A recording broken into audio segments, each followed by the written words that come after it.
There was an audible gasp during the closing arguments of the defense attorney, Laura Hogue, in the trial for the murderers of Ahmaud Arbery. Now, the video that we're about to show you was literally what this woman said, what the defense attorney said in her closing arguments, in her attempt to defend the 3 men who were involved in the fatal shooting of Ahmaud Arbery.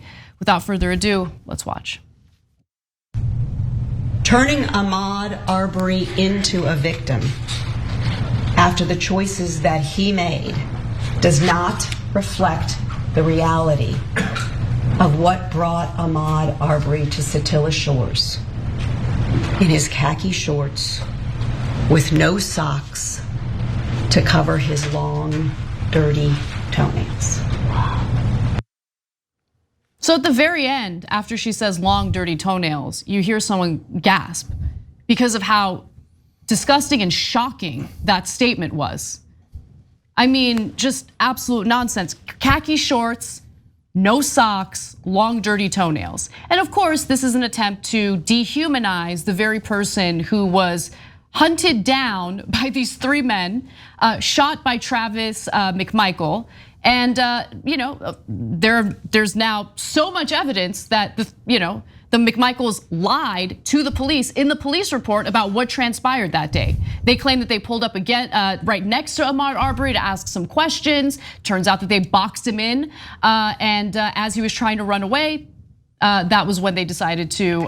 Travis McMichael decided to open fire, shooting him in the chest. And it's just, this is what they do, just out in the open, dehumanizing him, making him out to be some sort of monster who doesn't deserve to be able to run in a neighborhood, to go jogging in a neighborhood. It's just unbelievable. Okay, so I know that, and we talked about this just yesterday on the show, the defense attorneys have to do their best to try to defend people, and we give them wide latitude. But Laura Hogue and the entire defense team, well, not the entire defense, the 2, I don't know how big the defense team, the 2 lawyers we've shown you here so far in this case are definitely racist, okay? And they can go cry about that. They go, oh, well, I just said racist things to try to find a racist in the jury that'll let my murderer clients off.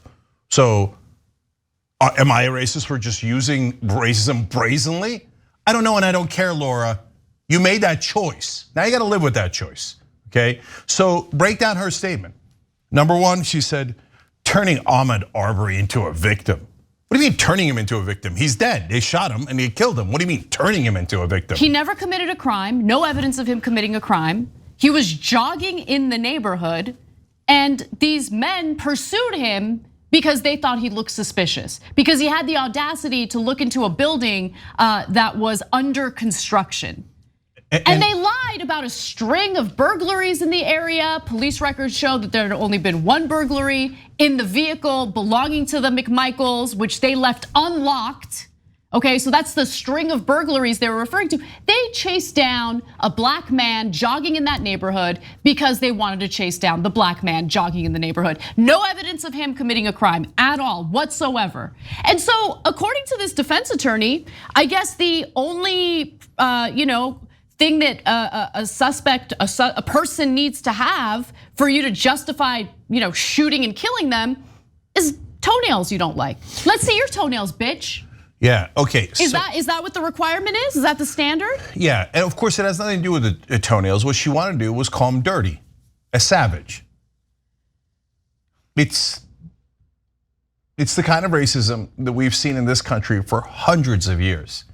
She said right before that, she said they're turning him into a victim after the choices he made. What choices? What choices? This black man decided to be in our neighborhood and then he expected not to be murdered. What kind of a choice did he make? They took him 74 days to arrest the McMichaels. 74 days. This is an open and shut case. Not only did Ahmaud not do any burglary at that house under construction, no one did. There was no burglary at all in that house that they're talking about after the choices he made. Doesn't he know that this community is filled with racists who would lynch him? But yet he chose to be in that racist community anyway. And here I am doing a racist defense, hoping to find a racist in the jury who'll call him a savage for no goddamn reason. and then let my murdering clients off. I'm not moved that you're the defense attorney. You chose that particular defense. You could have gone with other defenses. And now let me get to the point here. So all that, anyone who watches that and who is not a racist is in a rage over that. The racists go, I don't see it, man, whatever. So he calls him dirty. Hey, he had it coming for jogging in the goddamn neighborhood. Don't you see he was goddamn black? Okay, admit what you think. Admit what you think. You all already took the hoods off, all right? So anyway, the reason she's doing it is she's hoping to find a like-minded racist in the jury so that one juror can deadlock it. She just needs one to go, yeah, he was dirty. Yeah, nah, I don't care. I don't care. I don't want black people in my neighborhood. No, I acquit. Then you got a deadlock jury. The trial went disastrously for the prosecution. I'm sorry, for the defense. For the defense. The prosecution did a perfectly good job. It was an open and shut case. Defense did a terrible job. And I mentioned the other attorney because we showed you the video yesterday and a couple of days ago before that too. He says, I don't want any black pastors in this courtroom. And he said, oh, now there's hundreds of people out there and they're a woke mob. And he called them a violent mob. You know what that so-called mob is? It was about 100 African-American pastors. It doesn't matter what you do. You could be a clergyman and they'll still call you a violent mob. Why? Because they see black people and they're deeply racist. It's a deeply racist defense team defending murdering racists. And they're hoping that there's one like-minded, deeply racist juror so they can get their guy off, or at least deadlocked. And so they can go to a new trial and do it again and again and again. In the old days, they would have found 12 racists and they would have let them off and they would have had a parade for them. Now they just need one guy to screw up this entire trial. So they're not doing anything anymore but fishing for racists. You know, it's incredible because while they try to paint Ahmaud Arbery as some sort of savage, right? Let's talk about who the real savages are here. I would argue the real savages in this country, not just this trial, not just this case, but in this country, are the people who prioritize private property and protecting private property over protecting human lives. There's no evidence that Ahmaud Arbery engaged in any type of criminal activity or that he burglarized a house that was under construction, no evidence whatsoever. But even if there was evidence, who cares? That justifies shooting and killing people? Because of precious material items, really? I would argue that's the savage behavior. Savages don't value human lives. That's what savages are. Okay, that woman right there, she's the real savage who's trying to justify the murder of a man who was jogging by referencing his toenails, when in reality, what she's doing is justifying the murder of a person who did absolutely nothing wrong. Absolutely nothing wrong. And I mean, I don't know, since we're just picking on random things to justify murdering people, I don't like that suit she's wearing. Look at that ugly suit she's wearing. Yeah, I don't know. Well, how would you guys feel about that woman walking into your house wearing that ugly ass suit? Not even your house, your neighborhood. If she's walking in the neighborhood. I would not want to see her walking on the sidewalk in front of my home wearing that ugly suit. And if she doesn't have a pedicure, I mean, she looks like a savage. Now, you don't want to turn her into a victim. Look, guys, we don't want any of that. We don't want any of that. We don't want lawlessness. We don't want chaos. But we're tired of- We're there. We're tired of right-wing terrorism that has been done in this country for centuries. Look, I don't want to, when they attack black people after they've been murdered, when they did absolutely nothing wrong, you're pushing us to the limit. And what do I mean by that? You're asking us to talk about history, the history of the South. This is in Georgia. What happened in Georgia? There were savages in Georgia.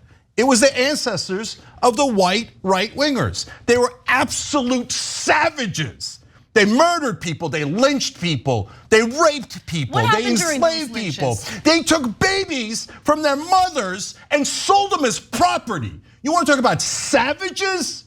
Your ancestors were the biggest savages the world has ever seen. So don't you dare call a black man a savage after you murdered him. Don't you dare do that. I'm so sick of African Americans being called violent when the world's worst violence was done to them, not by them, to them, not by them. For God's sake, you want to do racist stereotypes? If it fit anywhere, and it doesn't. But if it fit anywhere, it would certainly fit white right-wingers in the South, who has hundreds of years of history of being savages. Savages. They snatched babies and they sold them as property and they raped their mothers. Savages. That's what they were. You want to talk about stereotypes?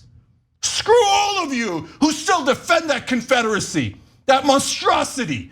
Anyone who defends that is a barbaric savage. That's why they don't want to teach American history in public schools. That's why there's been a strong orchestrated effort to prevent the teaching of anything that you just mentioned right now. Because hey, God forbid that, children learn about the real savages in this country's history, right?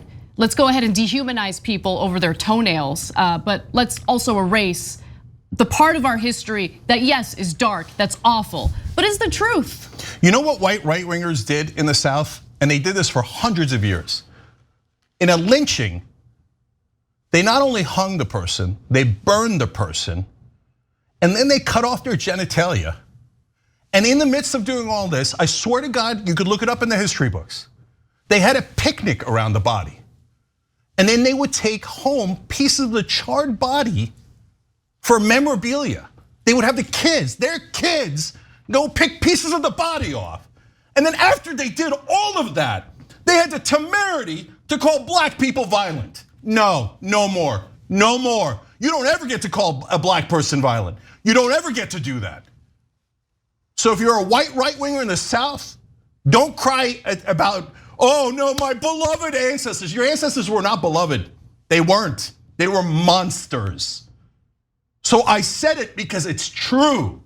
How you react to that is up to you. You can say, hey, that was terrible. They shouldn't have done that. Let's get better. Or you can say, I kind of love that history. That proves you are just as racist.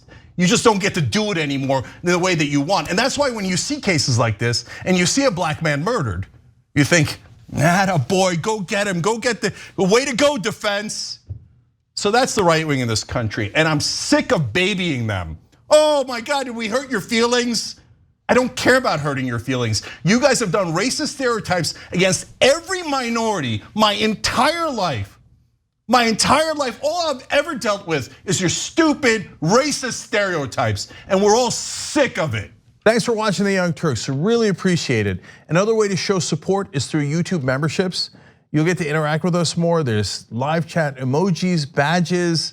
You've got emojis of me, Anna, John, JR, so those are super fun. But you also get playback of our exclusive member-only shows and specials right after they air. So all of that, all you gotta do is click that join button right underneath the video. Thank you.